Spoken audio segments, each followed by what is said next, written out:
नेपाल की कमान अब अंतरिम सरकार सुशीला कार्की के हाथों में है। सुशीला कार्की ने नेपाल की गद्दी तब संभाली जब हालात बेहद ही तनावपूर्ण थे। चारों तरफ हाहाकार और आगजनी थी।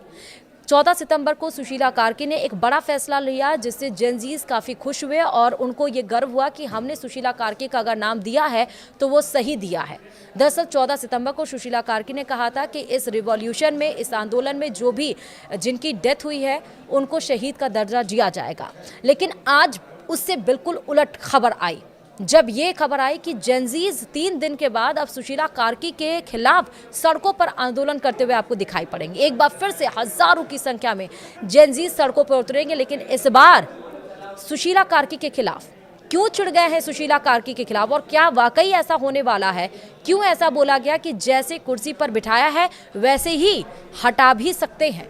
हम आपको बताएंगे इस वीडियो में विस्तार से। नमस्कार, आप देख रहे हैं न्यूज़ 18 का डिजिटल प्लेटफॉर्म और मैं हूं आपके साथ श्रुति श्रीवास्तव। पड़ोसी देश नेपाल में प्रदर्शनों और आंदोलनों के दौर में जो कुछ हुआ वो सबने देखा। जब प्रदर्शन खत्म हुए तो यहाँ पर इन्हीं प्रदर्शनकारियों की चुनी हुई नेता के तौर पर सुशीला कार्की का नाम चुना गया। रविवार को उन्होंने जैसे ही प्रधानमंत्री का पद संभाला, यानी कि 14 सितंबर को शाम तक जेनजी प्रदर्शनकारी उनसे भी नाराज हो गए।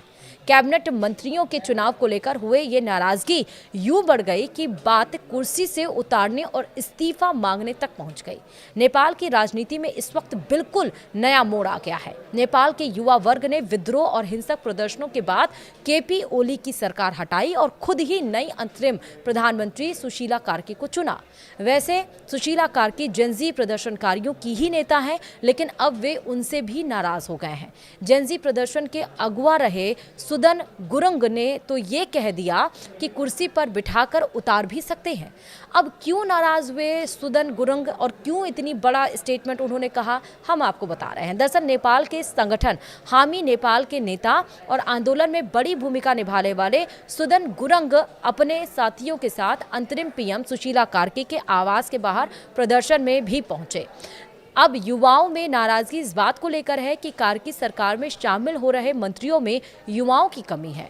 जो सुदन गुरुंग 2 दिन पहले तक सुशीला कार्की के पैर छू रहे थे, उन्होंने उनके खिलाफ कड़े शब्दों में कहा जिसे पीएम की कुर्सी पर बिठाया है उसे उतार भी सकते हैं।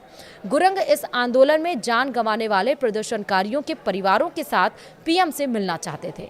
अब ऐसा नहीं हुआ तो वे नाराज हो गए।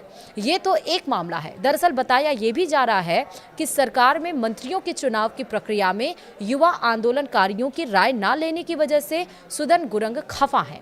फिलहाल सुशीला कार्की के मंत्रिमंडल के 3 मंत्रियों का चुनाव हुआ है, जिससे भी युवा प्रदर्शनकारी खुश नहीं है।